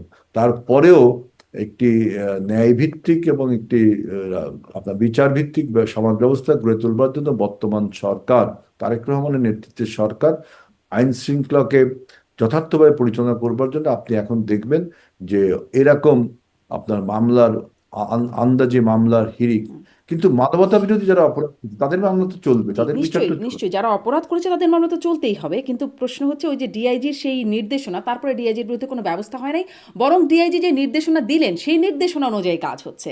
যে আওয়ামী লীগের নেতারা বের হচ্ছেন, জামিন হচ্ছে। আগে তো হচ্ছিলই না, এখন জামিন হচ্ছে, কিন্তু হলে আবার তাদেরকে আবার শোন অ্যারেস্ট করা ওই যে হচ্ছে। আপনাকে বললাম যে কাদের মোল্লার ফাঁসি যেভাবে হলো, এরকম তো অভ্যুত্থান বা বিপ্লবের পরে এরকম হতেই পারে। তারপরও হতেই পারে বলে যদিও বলছি, তারপরও সেটাকে যতটুকু আইন শৃঙ্খলা না, কাদের মোল্লার ফাঁসির পরে তো একটা গণজাগরণ মঞ্চ করে আইন পরিবর্তন করা হলো। আইন পরিবর্তন করে সরকার পক্ষে আপিল করে তার ফাঁসির আইন তার মানে কি? করা হলো। তার মানে কি আপনি প্রচলিত আইনের উপরে একটা অবজ্ঞা, এইটা আরেকটা আলোচনা, প্রচলিত আইনের প্রতি একটা অবজ্ঞা। সুতরাং এটি এই অন্তর্বর্তী সরকারের সময়ও আইসিটি আইন কয়েক দফায় পরিবর্তন করা বিপ্লব হয়েছে। বিপ্লব বিপ্লব আপনার অভ্যুত্থান, এইগুলোর যে আপনার লাস্টে যে ব্যাকলাশটা হয়, যে বিশৃঙ্খলাগুলো হয়, সেগুলো বাংলাদেশে অনেক কম হয়েছে। কিন্তু যে কিছু কিছু তো আপনার এই রোগ, এই সিনড্রোম থাকবেই। এটা তো আপনার মানতেই হবে যে 5ই আগস্টের এই পরিবর্তন বাংলাদেশের রাজনীতিতে একটা বড় ধরনের পরিবর্তন। বাংলাদেশ যে কক্ষচ্যুত হয়েছিল, আবার কক্ষগত ফিরে এসলো। অর্থাৎ যারা কক্ষচ্যুত করেছিল, তাদের উপরে কিছু আপনার বিচার ব্যবস্থা এগুলো চলবে। এখন এই বিচার ব্যবস্থার মধ্যে আপনি শৃঙ্খলা বিশৃঙ্খলা বের করতে পারেন। তবে মনে করবেন যে 71 সালে যারা পরাজিত হয়েছিল, তাদের বেলায় যে যে- যেরকম মানুষ তাদেরকে এখনো মনে রেখেছে তাদের অন্যায়কে, ঠিক একইভাবে 5ই আগস্টের আগে যারা অন্যায় করেছে তাদেরকে মানুষ এখনো মনে রেখেছে। নিশ্চয়ই, নিশ্চয়ই। কিন্তু ওই যে সরকারের পক্ষ থেকে যে নির্দেশনা, মানে ডিআইজির নির্দেশনা তো এটা একটা সরকারেরই একটা অংশের নির্দেশনা হিসাবে, সেটি কি মানে? না, না, সিআই নির্দেশনা পুলিশ ল এনফোর্সিং এজেন্সিজ এর একজন ব্যক্তি তিনি এটা বলেছেন। হুম। তার এই বক্তব্যটা কতটুকু সঠিক, এইটা এই আমার দৃষ্টিতে, আমি ব্যক্তিগতভাবে বলছি যে তিনি পাবলিকলি এরকম বলতে পারেন না। তার যে, কিন্তু যদি যে এরকম কোনো নিয়ম থেকে থাকে, সেই নিয়মটা তিনি হয়তো পালন করতে পারেন, কিন্তু তিনি পাবলিকলি বলেছেন এটা কতটুকু অফেন্স, এই উত্তর আমার জানা নেই। আচ্ছা। আরও একটু আরও দু একটি প্রসঙ্গে আসি। যেমন মানে বিএনপি ক্ষমতায় আসার পর থেকে তারেক রহমানের মোটামুটি সব যা যা করছেন তিনি সবই আলোচনায় আসছে, এবং তিনি প্রশংসিত হচ্ছেন বেশ। এমনকি যারা চরম বিরোধিতা বা সমালোচক, তারাও খুব সমালোচনা করবার মতো জায়গা পাচ্ছেন না। কিন্তু কিছু কিছু বিষয় আহ, যেগুলো নিয়ে আলোচনা হচ্ছে, মাননীয় প্রধানমন্ত্রী সেই বিষয়গুলোতে মোটামুটি নিশ্চুপই আছে। যেমন ধরেন, আলোচনা হচ্ছে সর্বত্র দলীয় নিয়োগের বিষয়ে। বিএনপি ক্ষমতায় আসার পর থেকে সেই বাংলাদেশ ব্যাংকের গভর্নর থেকে শুরু করে পুলিশ প্রশাসন, সেনাবাহিনী, বিশ্ববিদ্যালয়ের ভিসি, সর্বত্র একটা দলীয় নিয়োগ। বিএনপির মাননীয় মহাসচিব মির্জা ফখরুল ইসলাম আলমগীর তিনি বলছেন দলীয় সরকার এসেছে, দলীয় নিয়োগ তো কিছুটা সেটা স্বাভাবিকই বিশ্ববিদ্যালয় ভিসি নিয়োগের ক্ষেত্রে বলছেন। মানে এটি আপনারা তো আসলে যখন আওয়ামী লীগ ক্ষমতায় ছিল তখন স্পষ্ট মনে করতে পারি আপনারা শক্ত প্রতিবাদ করতেন তাদের দলীয় নিয়োগের এবং দলীয়করণের। এখন আওয়ামী লীগের বেলায় হারাম বা নাজায়েজ ছিল, এখন সেটি হালাল হচ্ছে। জি, আপনি দেখেন এই প্রশ্নটা একটা সিগনিফিকেন্ট প্রশ্ন করেছেন। এই প্রশ্নটা উত্তর দিতে আমার খুব ভালো লাগবে যে এই যে প্রশাসকগুলো নিয়োগ হলো, এই প্রশাসকের এখানে সিটি কর্পোরেশনের মেয়র নির্বাচিত হবে, তাই না? হুম। কিন্তু আমাদের এখানে এতদিন প্রশাসক নিয়োগ ছিল। আপনি কিন্তু এখনই একটা নির্বাচন দিতে পারছেন না, কেবল একটা জাতীয় নির্বাচন হলো। আমরা বলেছি যে জুন মাসের দিকে হয়তো স্কেডিউল ঘোষণা করা হবে স্থানীয় সরকার নির্বাচনে, সেপ্টেম্বরের দিকে নির্বাচন বা তার আগে নির্বাচনটা হবে। কিন্তু যতদিন নির্বাচিত প্রতিনিধি না আসছে, ততদিন তো আপনাকে জনসেবা থেকে জনসেবা করতে হবে, জনগণকে সেবা থেকে বঞ্চিত করা যাবে না। ওখান তো একজন প্রশাসক, যেহেতু মেয়র নিয়োগ দিতে পারেন না, প্রশাসক নিয়োগ দিতে পারেন আপনার আইনে যেটা আছে। সেই প্রশাসকটা আমরা নিয়োগ দিব কাকে? জামাতের কাউকে, নাকি পরাজিত শক্তি আওয়ামী লীগের কাউকে, না যিনি আমাদের লোক না, নিব নিচে দক্ষ ব্যক্তিটিকে, তাই তো? সেই দক্ষ ব্যক্তি তো আমাদের দলেও রয়েছে, কারণ কি অ্যাকাউন্টেবল হবো তো আমি। আজকে সিটি কর্পোরেশনে যে আমি যে মশার কামড়ে ঢাকাবাসী অতিষ্ঠ, সিটি কর্পোরেশনের বিভিন্ন আবর্জনা, দুর্গন্ধ বা অব্যবস্থাপনা এতদিন চলছিল, কিন্তু আমাদের সরকার যখন গঠন হলো, তখন তো সমস্ত রেসপন্সিবিলিটি আমার, অ্যাকাউন্টেবল টু দ্য পিপল তো আমি। সুতরাং আমি আমার দক্ষ লোকটিকে নিয়োগ দিব। এখন এই নিয়োগটা যদি আমি ইনডেফিনিট পিরিয়ডে যদি রাখি, তখন আপনি এই প্রশ্নটা তুলতে পারেন যে নির্বাচন ছাড়া আপনি একজনকে কতদিন রাখবেন। সুতরাং এই এন্টারিম পিরিয়ডে অবশ্যই আমি আমার দলের একজন দক্ষ লোককে নিয়োগ দিব, কারণ অ্যাকাউন্টেবল তো আমি হব। আজকে বাংলাদেশ ব্যাংকের গভর্নর হাসান মনসুর সাহেবকে হাসান মনসুর সাহেবকে ডক্টর ইউনূস সরকার নিয়োগ দিয়েছিল, তাই না? হুম। এখন তার যাবতীয় কার্যকলাপ আমাদের সরকার গঠন হওয়ার পরে অ্যাকাউন্টেবল কি ডক্টর ইউনূস না আমরা? আমরা রেসপন্সিবিলিটি আমাদের না? হুম। আমরা আমি কিন্তু ডক্টর হাসান মুন্সির মানে অপারগতা বা তার অদক্ষতা নিয়ে প্রশ্ন তুলছি না। আমি যেহেতু অ্যাকাউন্টেবল, তাহলে আমার দলের দক্ষ লোকটিকে আমি নিয়োগ দেব। তিনি যদি কোনো অদক্ষ কাজ বা জনবিরোধী কাজ করে, তখন আপনি বলতে পারবেন যে আপনার নিয়োগ প্রক্রিয়া ঠিক হয়নি, আপনি সঠিক লোকটিকে বাছাই করতে পারেননি। অর্থাৎ অ্যাকাউন্টেবল এবং রেসপন্সিবিলিটি যেহেতু আমার, তো আমি আমার লোকটিকে নিয়োগ তাহলে দিব। আওয়ামী লীগ যখন আসলে দ্রুত দলীয়করণ নির্বাচন, করেছিল, সর্বত্র দলীয়করণ করেছিল, তখন আপনারা সমালোচনা কেন করেছিলেন? নির্বাচন ছাড়া আপনি নির্বাচন দিচ্ছেন না কেন? আপনি যদি না, এবং নির্বাচন নির্বাচন ছাড়াও আপনারা কৌশল, পুলিশ প্রশাসনের দলীয়করণের মানে নির্বাচন সমালোচনা করেছেন না? পুলিশ প্রশাসন, আদালত সর্বত্র দলীয়করণের সমালোচনা তো করেছেন। পুলিশ প্রশাসন তো আপনার নিয়োগটা নির্বাচনের না, মাধ্যমে হয় না। নির্বাচনের মধ্যে না। কিন্তু সেখানেও দলীয়করণ হয়েছে, দলীয় লোক নিয়োগ করা হয়েছে। আপনারা তার নির্বাচনে, সমালোচনা করেছেন। সেটা বলছি, কিন্তু আমি সেটা বলছি। কিন্তু জনপ্রতিনিধি বা বিশ্ববিদ্যালয়ের ভিসিও কিন্তু একটা নির্বাচনের মাধ্যমে হয়। একটা প্যানেল ঘোষণা করা হয়, সিন্ডিকেট সব সবাই ভোট দেয়, এক দুই তিনজনের নাম পড়ে, এরপরে চ্যান্সেলর সাহেব সেটা অনুমোদন করে। এই প্রক্রিয়া যতদিন না হচ্ছে, ততদিন তো আপনি একজনকে নিয়োগ দিবেন। সেই নিয়োগে আপনি নিশ্চয়ই, আমি যেহেতু অ্যাকাউন্টেবল, আমি যেহেতু রেসপন্সিবল, আমি আমার দক্ষ লোকটিকে দিব। আমি যদি অদক্ষ লোকটিকে দিই, বিশ্ববিদ্যালয় বা সিটি কর্পোরেশন বা প্রশাসকগুলো যদি না কাজ করে, তখন আপনি আমার সমালোচনা করতে পারেন। অর্থাৎ তারা কেবল এখন নিউ বর্ন বেবির মতো কেবল যোগ দিয়েছে কাজে। এখন আপনি তাদের কাজের সমালোচনাটা দেখেন, না, তারা তাদের কাজটা কাজের করছে। সমালোচনা নিশ্চয়ই করা হচ্ছে না, করা হচ্ছে সিদ্ধান্তের সমালোচনাটা, যে আপনারা আসলে সিদ্ধান্তটা আপনি বলেন তো, সিদ্ধান্তটা কি নেওয়া হবে? যেহেতু নির্বাচনে তো প্রতিনিধি আপনার মেয়র সাহেবরা, তা আপনি কি এখন নির্বাচন দিতে গেলেও তো আপনার 2 মাস 3 মাসের একটা বিষয়, সেই ইন্টারিম পিরিয়ডে কি আপনি একজন প্রশাসক নিয়োগ দিবেন না? তা না হলে কি সিটি কর্পোরেশন কার কাছে জবাব দিতে হবে? কে পাইলটিং করবে, কে লিডিং করবে আচ্ছা, সিটি কর্পোরেশন? তাহলে কি একজন কিন্তু এরকম, তাহলে কি এরকম যেমন ধরেন বিশ্ববিদ্যালয়ের ভিসি থেকে শুরু করে মানে আমি যদি বলি সেনাবাহিনী, পুলিশ, যারা আসলে দল করেন না কোনো, তাদের পক্ষে, যেমন ধরেন আওয়ামী লীগ যখন ক্ষমতায় ছিল, তখন আওয়ামী লীগের লোকজন শীর্ষ পদগুলো সব পেত বা গুরুত্বপূর্ণ পদগুলোতে যেত বলে আমরা দেখতাম। ডক্টর মোহাম্মদ ইউনূস সরকার যখন আসলো, তখন তাদের পছন্দের লোকদের বা জামায়াতের বিভিন্ন লোকজন নিয়োগপ্রাপ্ত হয়েছে, বিএনপিরও লোকজন নিয়োগপ্রাপ্ত হয়েছে বলে শুনেছি। এখন আপনাদের সময় আপনারা যারা আসলে কোনো দল করেন না বা কোনো দলে বিশ্বাসী না, এভাবে দলীয় রাজনীতিতে বিশ্বাসী না, তারা কি আসলে এই পদগুলো কখনো পাবেন না? আমাদের মন্ত্রী পরিষদের দিকে তাকালে আপনি দেখতে পারবেন যে দল ছাড়াও লোক কিন্তু মন্ত্রী হয়েছে, হয়েছে না? হুম। আমরা যে ডক্টর দলীয় খলিলুর রহমানের মতো মানুষ, যার ব্যাখ্যা পাওয়া যায় আরো নাই। অনেকে, ডক্টর জাহেদ হয়েছে, আরো অনেকে হয়েছে। এবং আপনি বিভিন্ন সিটি কর্পোরেশন, তারপরে বিশ্ববিদ্যালয়গুলোর সবাইকে আপনি কিন্তু দলের ব্যানারে আনতে পারেন না। আপনার আমাদের এই নিয়োগগুলো পারি তো, দলের ব্যানারে আনতে পারি তো, তাদের তো পূর্ব একটা ব্যাকগ্রাউন্ড আছে। দলের একটা, এখন দেখবেন যে সেই লোকটা যোগ্য কিনা, এবং নির্বাচনের মাধ্যমে আবার হচ্ছে কিনা। আপনি যদি নির্বাচন পর্যন্ত আপনাকে ওয়েট করতে হবে, যখন যে প্রক্রিয়াটা শুরু হবে, ডিসির নির্বাচন বা জেলা আপনার আপনার ওই যে সিটি কর্পোরেশন নির্বাচন, সেটা যখন শুরু হবে তখন দেখবেন নির্বাচনটা স্বচ্ছ প্রক্রিয়ায় হচ্ছে কিনা। এখন এন্টারিম পিরিয়ডে তো আমি যেহেতু অ্যাকাউন্টেবল, এই সেন্সিটিভ টাইমে আমি তো আমার দক্ষ লোকটিকে জবাব আমি দিব। কারণ আপনি, আমি একজনকে, আপনি দক্ষ, আমি জানি আপনি দক্ষ, আপনি ওইখানে নিয়োগ পাওয়ার যোগ্য, কিন্তু আপনি তো সরকারের যে কর্মসূচিগুলো আছে, আমাদের যে পলিটিক্যাল যে ম্যানিফেস্টো আমরা দিয়েছিলাম বা নির্বাচনী ম্যানিফেস্টো, এইগুলো তো আমাকে পালন করতে হবে।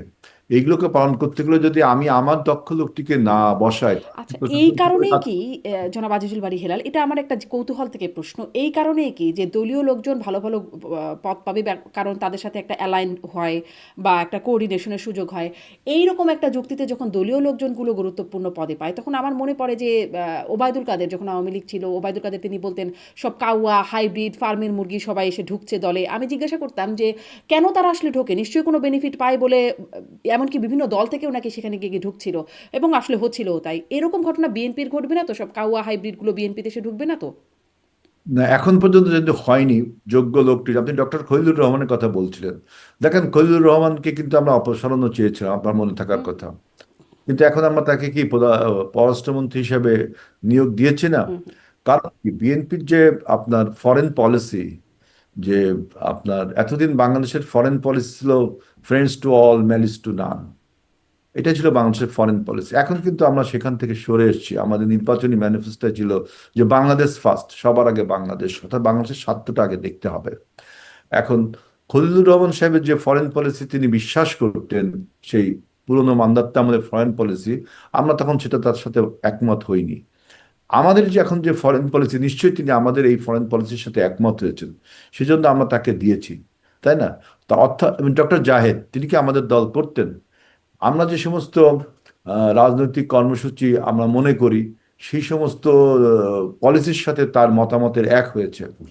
অর্থাৎ আপনি সবাইকে দলীয়ভাবে নিয়োগ দেওয়া হচ্ছে, এটা হুম। এক দলের মধ্যে যখন আপনার না, যেমন দলের ডাক্তার জাহেদের একটা একটা মানে সেটির একটা যৌক্তিকতা থাকতে পারে যে তিনি আপনাদের বিভিন্ন কর্মসূচির পক্ষে কথা বলেছেন, যুক্তি গুলো স্থাপন করতে পেরেছেন, মানে এটিকে যৌক্তিকভাবে প্রেজেন্ট করতে পেরেছেন, এটি একটা। আবার আমাদের আমাদের বিভিন্ন প্রোগ্রামে, আমাদের বিভিন্ন পলিসির বাইরেও তিনি কথা বলেছেন, হুম, তাই না?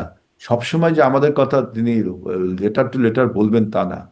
বক্তব্য হলো আমরা যে পলিসিতে দেশটাকে ডেভেলপমেন্ট করতে চাই, আমাদের আমাদের সেখানে 31 আসলে দফা। ডক্টর খলিলুরের সাথে অ্যালাইনমেন্টটা হলো কখন? কখন হলো আসলে? কারণ ওই আপনারা যে তো। জি, আমি বললাম যে আমাদের যে ফরেন পলিসি, হ্যাঁ, এই ফরেন পলিসির সাথে খলিলুর রহমানের যে ফরেন পলিসি ছিল, ডক্টর ইউনূসের যে ফরেন পলিসি ছিল, তার ব্যক্তিগত, তিনি একজন এই পররাষ্ট্র নীতিতে তিনি খুব দক্ষ লোক, তিনি তিনি যে ফরেন পলিসিতে বিশ্বাস করতেন, সেটা আমরা মানতাম না। আমাদের সাথে যখন ঐক্যবদ্ধ হলো, কখন আমাদের হলো? এই আমাদের জিনিসটা হলো কখন, ওই আমাদের ঐক্যবদ্ধ ফরেন হওয়াটা? পলিসি মানলেন। এখানে ঠিক দিনক্ষণ তো আর আপনাকে বলা যাবে না, যে বলতে হবে যে আমার সেটা কি সেই থিওরি। লন্ডন বৈঠক থেকে হলো? না না না, সেটা আপনি বললে ভুল হবে, কারণ আমার যে থিওরি, আমি যে থিওরিতে দেশটা চালাতে চাই, আপনি হয়তো সেই থিওরিতে দেশটা চালাতে চান, হুম, আপনিও দেশের উন্নতি চান, আমিও চাই, কিন্তু আপনার থিওরি একরকম, আমার থিওরি একরকম। আমি যেহেতু নির্বাচনের মাধ্যমে ক্ষমতায় এসছি, সুতরাং আমি আমার থিওরিটা অ্যাপ্লাই করব। এই থিওরিটা যখন আপনি আত্মস্থ করবেন এবং আপনি সমর্থন জানাবেন, তখন আপনাকে আমার টিমে আমি কাজে লাগাবোই, এটাই স্বাভাবিক। জি, নিশ্চয়ই, নিশ্চয়ই। কিন্তু সেই আত্মস্থ করা বা সমর্থন জানানোর ঘটনাটা নির্বাচনের আগে ঘটলে তো সেটি একটা বায়াসড বিষয় হয়ে যায়। সেটির অভিযোগ করছে এখন জামায়াতে ইসলামী, মানে বিরোধী দল যারা আছেন তারা এটি নিয়ে অভিযোগ করছেন যে এই আসলে তো এমনটি হবার কথা না যে।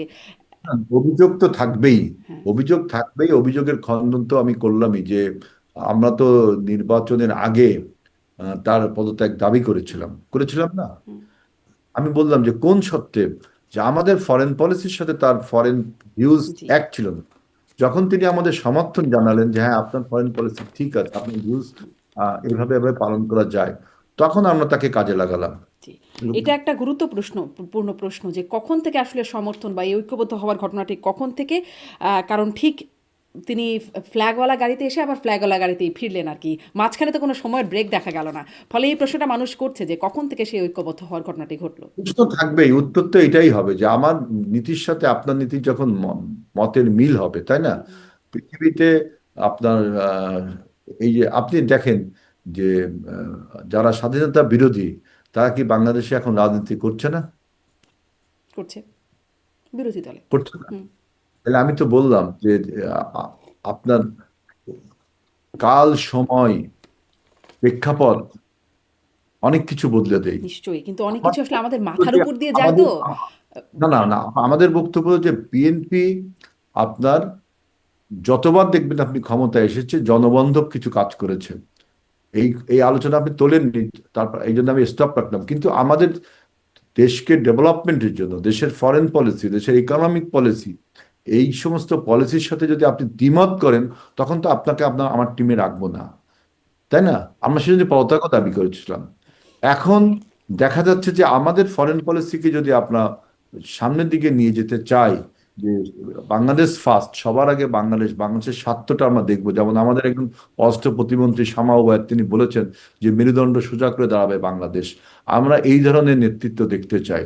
নিশ্চয়ই আমাদের এই কথার সাথে তিনিও, বর্তমান যে পররাষ্ট্রমন্ত্রী, তিনিও ঐক্যমত হয়েছেন, তা না হলে তো আমাদের টিমে আমরা নিতাম না। জি, নিশ্চয়ই। এখানে আপনি নিশ্চয়ই এখানে আপনি ঐকমত্য বলতে হয়েছে পারেন বটেই। ওই প্রশ্নটাই যে কখন ঐকমত হলো? যাই হোক, সেটি আপনি বলছেন কালক্ষণ সময় এগুলো বলার তো আর মানে সুযোগ নেই। ফলে এটুকু রয়ে রয়ে গেল। ওই দলীয় নিয়োগের কথা মানে বলছিলাম যে দলীয় নিয়োগ করায় যেটি আওয়ামী লীগের অনেক সমালোচনা আপনারাও করেছেন এবং তখন সমালোচনা হয়েছে। তার পরিণতি খুব ভালো হয় নাই আওয়ামী লীগের জন্য। মানে একটা বিভিন্ন কারণেই ওটাও একটা কারণ ছিল, তাদের ৫ই আগস্ট অপরিহার্য হয়েছিল। কিন্তু আপনাদেরও তো পরিণতি ভালো হয় নাই দলীয় নিয়োগের, যদি অতীত ঘটনা বলি, যদি বলি ময়নিউ আমাদের আহমেদ এখন সাবেক এখন সেনাপ্রধান। নিয়োগ বলছিল, আমি অতীতের কথা ডাকছি না। এখন যে নিয়োগগুলো না, আমি দিয়েছি, অতীতের কথাও একটু টানছি যে দলীয় নিয়োগের পরিণতি যে খুব ভালো হয় না আওয়ামী লীগের বেলায় আমরা দেখলাম, আপনাদের বেলাও যেটি দেখা গিয়েছিল সেটিও খুব ভালো পরিণতি না। ময়নিউ আহমেদের কথা বলছি, যিনি আসলে বেগম খালেদা জিয়ার পছন্দের ব্যক্তি হিসেবেই আসলে কয়েকজন জ্যেষ্ঠতা লঙ্ঘন করে তাকে সেনাপ্রধান করা হয়েছিল, বা যে এই যে গ্রেপ্তার হলেন এখন মাসুদ উদ্দিন চৌধুরী, তিনিও আসলে একরকম পছন্দের ব্যক্তি বলে নবম ডিভিশনের জিওসি আত্মীয়তার একটা সম্পর্ক ইত্যাদি থেকে হলো, কিন্তু তাদের দ্বারা তাদের তো ফল খুব ভালো হলো না। মানে দলীয় নিয়োগের ফল তো খুব ভালো হয়নি বিএনপির জন্য। দলীয় নিয়োগ আর আপনার যোগ্য ব্যক্তির নিয়োগ যাই বলেন, আপনার 111 ছিল হলো বাংলাদেশকে বিভ্রান্ত করার, কক্ষচ্যুত করার একটা প্রক্রিয়া। 111 তো আর বাংলাদেশের জন্য কল্যাণ বয়ে আনেনি। 111-এর ফলেই 18 বছরের দুঃশাসন আমাদের দেখতে হয়েছে। অতএব 111 ছিল বাংলাদেশের জন্য অভিশাপ স্বরূপ। নিশ্চয়ই। সুতরাং এই 111-এর যারা কারিগর, দেশি বিদেশি যারাই বলেন, যারা কারিগর, তারা এই সমস্ত কর্মকাণ্ড যে ঘটাতে বাংলাদেশের লোকজনকেই ব্যবহার করবে। সেখানে আপনি যাকেই নিয়োগ দিতেন, বুঝছেন, এই নিয়োগ প্রক্রিয়ার মাধ্যমে কিন্তু আপনি যে আপনার কর্মসূচি বাস্তবায়ন করতে পারেন তা কিন্তু ঠিক না। যখনই আপনার কোনো ষড়যন্ত্র পাকাপোক্ত হয়ে পরিণতি লাভ করে, তখন এই কে কাকে নিয়োগ করলো, এটা আপনার প্রশ্ন হয়ে দাঁড়ায় না। তার মানে আসলে শাহাবুদ্দিন দলীয় নিয়োগ বা পছন্দের ব্যক্তি নিয়োগ করে যে খুব কাজে হয় তা তো না।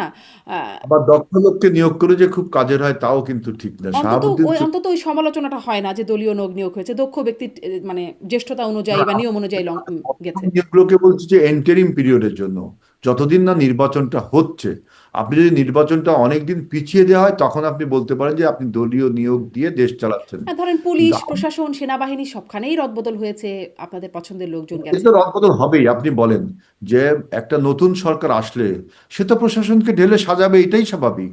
সেই ঢেলে সাজাতে যে আপনি বলছেন তার দলের লোকজনকে নিচ্ছে, তার দলের লোকজনকে নিচ্ছে না। তার কর্মসূচিগুলো বাস্তবায়ন করতে, সরকারের কর্মসূচিগুলো বাস্তবায়ন করতে প্রশাসনে যাকে যোগ্য মনে করা হচ্ছে তাকে নিচ্ছে। যখন ফেল করবে আমার এই কর্মসূচি বাস্তবায়ন বা প্রশাসন, তখন আপনি বলবেন যে আপনাদের এই নিয়োগ প্রক্রিয়া ভালো ছিল না। নিশ্চয়ই, এখন একটা নিশ্চয়ই। নিউ সরকার, সে তার নতুন প্রশাসন চালাতে গেলে অবশ্যই সে এখানে শাফলিং করবেই, এটাই স্বাভাবিক। আমি তো আমেরিকায়, আপনি নিশ্চয়ই আমেরিকায় থাকেন, আমেরিকায় দেখেছেন যে একটা সরকার চলে গেলে টোটাল অ্যাডমিনিস্ট্রেশন চেঞ্জে নতুন একটা অ্যাডমিনিস্ট্রেশন আসে। কারণ সরকার তার কর্মসূচিগুলো বাস্তবায়ন করার জন্য তার পছন্দের যোগ্য লোকটিকেই নিয়োগ দেয়। কিন্তু কিন্তু যখন আমাদের দেশে তা নিয়োগপ্রাপ্ত হয় না। হন তখন তারা ইনস্টিটিউশন হয়ে যান, তখন আর তারা দলীয় স্বার্থ বাস্তবায়ন করেন না, আর কিন্তু দলীয়, আমাদের হ্যাঁ, দেশে ব্যাপারটা একটু ভিন্ন হয়ে যায়। এখন যদি হয়, আমরা 1 মাসের সরকার, আপনি এখনো বলতে পারছেন না একদমই। সেনাবাহিনী প্রধান নিশ্চয়ই, বা পুলিশ নিশ্চয়ই। প্রধান। আপনি ১ মাসের সময় এখানে জাজ করার সময় হয় নাই। নিশ্চয়ই এই বিষয়ে একদম একমত। কিন্তু ওইটাই বলছিলাম যে যোগ্য লোকজন কেন একটা নিয়মতান্ত্রিকভাবে নির্বাচিত হন না? ধরেন আপনাদের সময় সেই তত্ত্বাবধায়ক সরকারের প্রধান করবার জন্য কে এম হাসানকে বয়স বাড়িয়ে জ্যেষ্ঠতা লঙ্ঘন করে তাকে দেয়া হলো, বা মইনু আহমেদকে জ্যেষ্ঠতা লঙ্ঘন করে সেনাপ্রধান বানানো হলো। আপনারা কি মনে করেন যে এটা আপনাদের একটা মানে অবস্থানগত ওই জায়গা থেকে সরে আসার প্রয়োজন আছে? এটা কি মনে করেন? নাকি ওটাই ঠিক অবস্থান বলে মনে করেন? দেখেন, আপনি প্রথমে বলেছেন KM হাসানের কথা, তাই না? 2 বছর আপনার তার ওই যে বয়স বাড়িয়ে দিয়ে আপনার একজন প্রধান বিচারপতি তত্ত্বাবধায়ক সরকারের প্রধান হবে, এটার থেকেই তো প্রবলেমটা শুরু হয়, তাই না? হুম, এখান থেকে তো প্রবলেমটা একদম। শুরু হয়। এবং এটাকে আওয়ামী লীগ লুফে নেই, সেটাকে আপনার শেষ পর্যন্ত 111-এ পরিণত হয়, তাই না? আর মইনু আহমেদের কথা যেটা বলছেন, যে জ্যেষ্ঠতা লঙ্ঘন করা হয়েছে কিনা ইতিহাসটা আমার আসলে জানা নেই। হুম। আমি তখন ছাত্র নেতা ছিলাম। আমি আমি তো এখন দেখছিলাম আর কি, বেশ কয়েকটা গণমাধ্যম, বিবিসি সহ বেশ কয়েকটা গণমাধ্যম খুলে দেখছিলাম যে জ্যেষ্ঠতা লঙ্ঘন করেই আসলে নেওয়া হয়েছে। এমনকি দেখেন, সেনাবাহিনীর কর্মকর্তাদের সাথে কথা বলছিলাম। সেনাবাহিনীর হুম, কারণ আছে যেটা আমাদের সিভিল নিয়মের সাথে মানানসই না।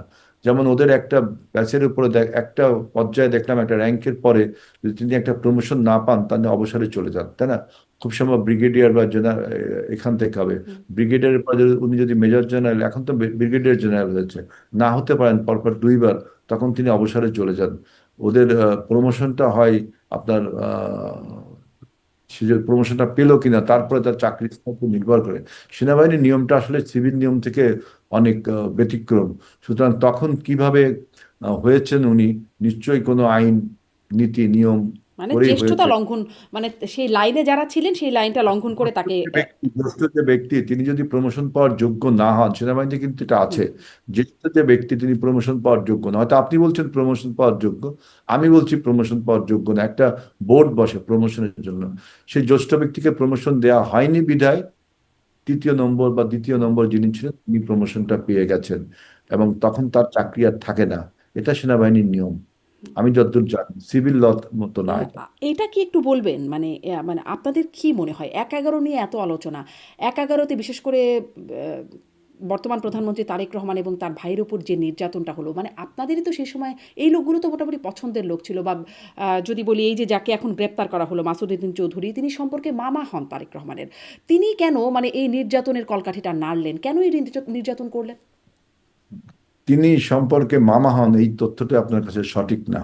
তিনি সাইদ ইস্কান্দারের ভাইরা ভাই, খালেদা জিয়ার তাহলে আপন মামা, ভাই সাইদ ইস্কান্দার। তাহলে মামা হয়। মামা না? আপনার এই এই এই এই এই সম্পর্ক যেহেতু আপনিও আমার আত্মীয় হন, বা আপনি যে কোনো লোকের সাথে, যে মুসলমান মাতৃ ভাই ভাই, এই ইকুয়েশনে সবাই আমরা আত্মীয় স্বজন, না, কিন্তু ভাই এটা তো ভাই, একটা তাই না? সম্পর্ক তো হয়, তাই না? যে আহ, এখন আমার মামার ভাইরা ভাই, তিনিও আমার মামা, এই এইটা তো আপনি প্রচলিত অর্থে বলতে পারেন কিছু, কিন্তু তাৎপর্যপূর্ণ ভাবে কি ঠিক মামা হবেন কেন? হ্যাঁ, মামার ভাইরা ভাই, মানে বোঝেন কত দূরে রাখ। এখন এইগুলোকে আপনি এইভাবে আপনি ইকুয়েশন করলে সবাই সবার আত্মীয় স্বজন হয়ে যাবে। ওই যে বললাম ইখওয়ানে মুসলিম, হুম, হুম, ব্রাদার মিল্লাত, আমরা সবাই মুসলমান না, সবাই ভাই ভাই, হুম। এই দুটো আমাদের মামা বংশধর, ভাগ্নে। বংশধর। এই এই এই তত্ত্ব দিয়ে আপনি আপনি ডিরেক্ট মামা, কাউকে মামা ডাকা এক জিনিস না। আমার আমার জেনুইন মা আর কাউকে মা ডাকলাম, এটা একটা এক না, এক জিনিস না, এটা এক জিনিস না। মা তো মাই, মামা তো মামাই, চাচা তো চাচাই। এখন চাচার অমুক তমুকের তমুক, তিনিও আমার চাচা, এইভাবে অঙ্ক কষে বললে তো আপনার আত্মীয়তার বন্ধন আপনি, তাহলে সারা বাংলাদেশের মানুষ সবাই সবার আত্মীয়। হুম। আচ্ছা, কিন্তু মানে আত্মীয়তা আসলে তো আমি বলছি হয়। যে আত- সে যে সে যখন যে নবম ডিভিশনে জিওসি হয়েছিল, নিশ্চয়ই তিনি তার কোয়ালিটি দিয়ে বা নিয়ম কানুন দিয়ে তিনি হয়েছিল। হওয়ার পরে তিনি যে বাংলাদেশ বিরোধী যে ষড়যন্ত্র ছিল 111-এ, যে বাংলাদেশ বিরোধী যে ষড়যন্ত্র, সেই ষড়যন্ত্রে তিনি পার্ট হয়ে গিয়েছিল। এখানে মামা ভাগ্নে চাচা ভাতিজার কোনো বিষয় না, এটা ষড়যন্ত্রের একটা পার্ট হয়ে যাওয়া, তাই না? মানে এই আসলে এর এর পেছনে আর কোনো কারণ নাই, মানে আপনাদের বোঝার মতো কোনো। আপনার বাংলাদেশ বিরোধী যে ষড়যন্ত্র, সেই ষড়যন্ত্রের বিরুদ্ধে তিনি অংশ হয়েছিলেন। এখন তিনি কার আত্মীয় এটা কিন্তু ইম্যাটেরিয়াল। এবং আপনাকে তো বললাম তিনি কারো আত্মীয়, তিনি অন্তত প্রেসিডেন্ট জিয়াউর রহমানের পরিবারের আত্মীয় ছিলেন না। মানে বেগম জিয়া পরিবারের আত্মীয় তো ছিলেন। এখন আমি তো বললাম যে মামার ভাইরা ভাই। হুম, হুম, এখন দেখবেন যে ভাইরা ভাই হয়তো চাচাতো বোন বা মামাতো বোন বা খালাতো বোন অন্য কিছু হতে পারে, হুম, আমি এগুলো জানি না। হ্যাঁ। বক্তব্য হলো যে মামা ইজ মামা, আপনি আরেকজনকে মামা ডাকবেন, আচ্ছা, মামা না। আচ্ছা। না, আমরা মামা আসলে হলে এরকম কি করে একটু ষড়যন্ত্র করতে আমরা পারে না এটা কিন্তু ঠিক না, দেখেন, মামা হলেই কি ষড়যন্ত্র করতে পারে না নিশ্চয়ই পারে। এটাও কিন্তু ঠিক, হুম, পারে না। হুম, যিনি আপনার ষড়যন্ত্রের পার্ট হয়ে যায়, তখন তিনি মামা না চাচা না ভাই এটা ইম্পর্টেন্ট না, তিনি ওই ষড়যন্ত্র পাকিয়ে তিনি ক্ষমতায় আসতে চায়, এগুলোই তো হয়। জি। এবং সেটি তো বাংলাদেশ না হয় তখন মানে আমার প্রশ্নটা এখানে যে ক্ষমতায় আসবেন, ক্ষমতা নিবেন বা হয়েও ছিল তো তখন এমার্জেন্সি করে সেনাশাসিত সরকার তো হয়েও ছিল। কিন্তু মানে নির্যাতনটা কেন করা হলো?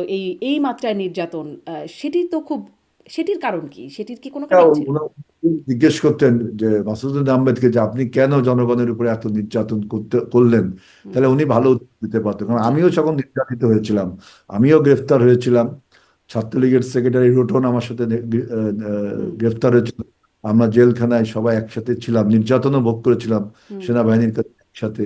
এগুলো আমাদের মনে এখনো আঘাত দেয় যে অন্যায়ভাবে আমাদেরকে, আমরা তখন ছাত্র নেতা ছোট ছিলাম, হুম, হুম। যে অন্যায়গুলো বললো আমরা এখনো সেই ব্যথা কিন্তু বহন করে এই যে আমি আপনার সাথে এসির মধ্যে বসে কথা বলছি, আমার ঘরে এসি চলছে, আমি কিন্তু বেশিক্ষণ চালাতে পারবো না, কারণ ওই যে 111-এর যে আঘাত, শুধু আমার না, অনেক নেতার উপরে, আমি তো রোটনের নাম হুম, বললামই, হুম। এখনো এই আঘাতগুলো বয়ে বেড়ায়। সুতরাং এগুলো কখনো ভুলে যাবার নয়। তিনি কেন, তার নির্দেশে কেন এই আঘাতগুলো করা হলো, তিনি ভালো উত্তর দিতে পারেন জি, আমরা কি অন্যায় নিশ্চয়ই। করেছিলাম। আপনাদের কাছে এই প্রত্যাশা যে মানে এইরকম আঘাত যেন আপনাদের সময় অন্তত কেউ মানে না পোহায় সেটি একটা বড় দাবির জায়গা থাকবেই। এই সময়ে এসে মাসুদউদ্দিন চৌধুরী কেন গ্রেপ্তার হলো? মানে এতদিন ধরে হলো না। এমনকি অন্তর্বর্তী সরকারের সময় গেল, আওয়ামী লীগের সময় তো গেলই। তারপর অন্তর্বর্তী সরকার গেল। এখন এসে কেন মাসুদউদ্দিন চৌধুরী গ্রেপ্তার হলো? আমি পত্রিকায় যেটা দেখলাম যে তিনি কোনো একটা আদম ব্যবসার সাথে তো আগের আহ, কথা, বহু জ- আগের কথা। মানব পাচারের সাথে জড়িত একটা মামলায়। এখন আপনাকে আরো অপেক্ষা করতে হবে যে আসল রহস্য কি, শুধু এই মানব পাচার না আরো কোনো কোনো কিছু আছে।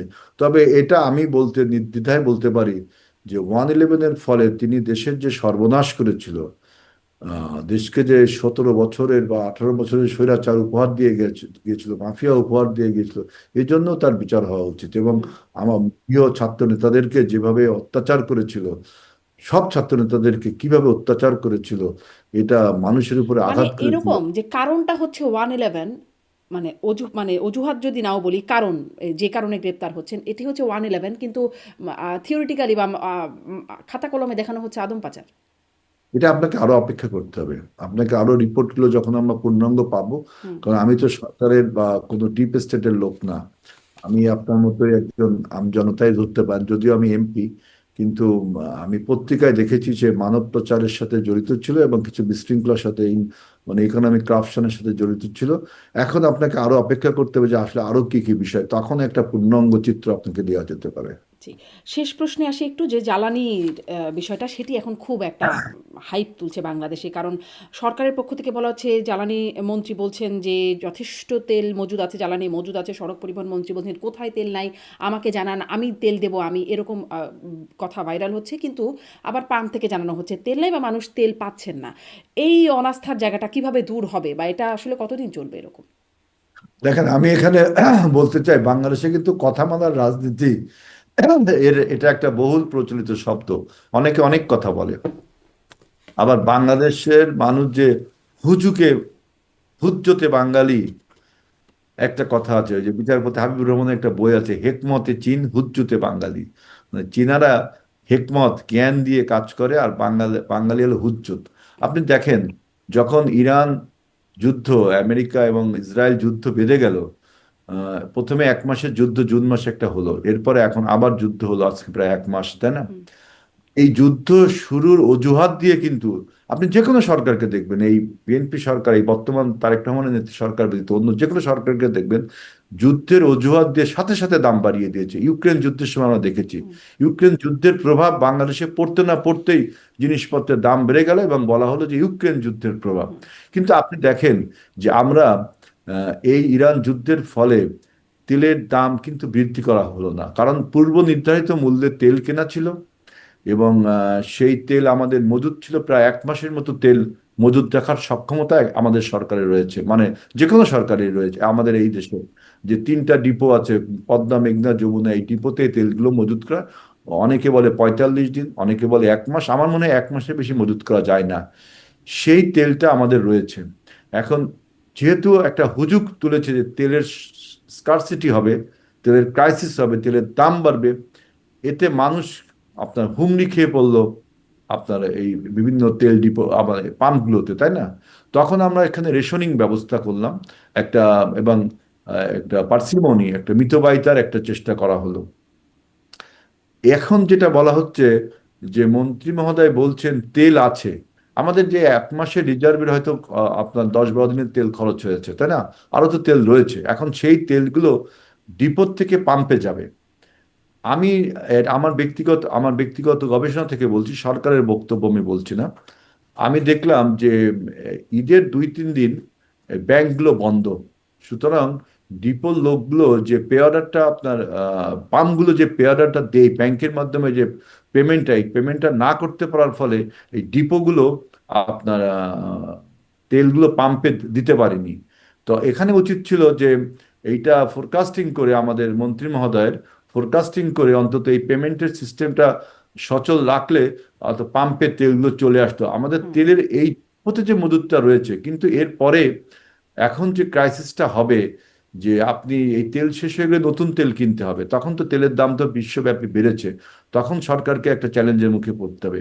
আমরা মানুষকে ভোগান্তি থেকে বাঁচানোর জন্য দেখেন, আমরা গতকালকেই মনে হয় প্রায় 30 কোটি না তার বেশি ডলার দিয়ে আমরা স্পট পারচেজিং করলাম এলএনজি। আপনি দেখেছেন যে আপনার এলএনজি ইংল্যান্ডের একটা কোম্পানির কাছ থেকে।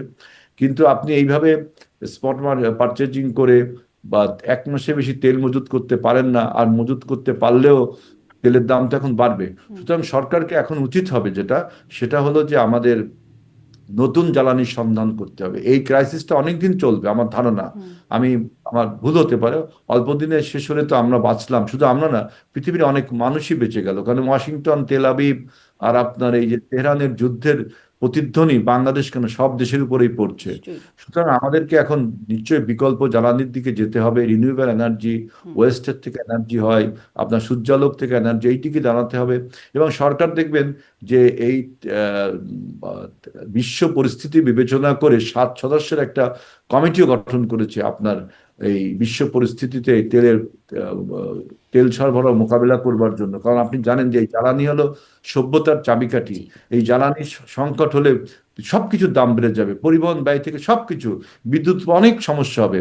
এই চ্যালেঞ্জটা সরকারকে খুব স্মার্টলি ফেস করতে হবে। এই জন্য আমি দেখেছি যে সরকার যে একটা কমিটি করেছে এই বিশ্ব পরিস্থিতি মোকাবেলাটা করা যায় কিভাবে। তারপরে পার্সিমনির কথা একটা বলেছে, যে মিতব্যয়িতার কথা বলেছে, তারপরে রেশনিং ব্যবস্থার কথা বলেছে, এবং সরকারের যে তেল মজুদ, এই মজুদটা যে আছে কিন্তু পাম্পে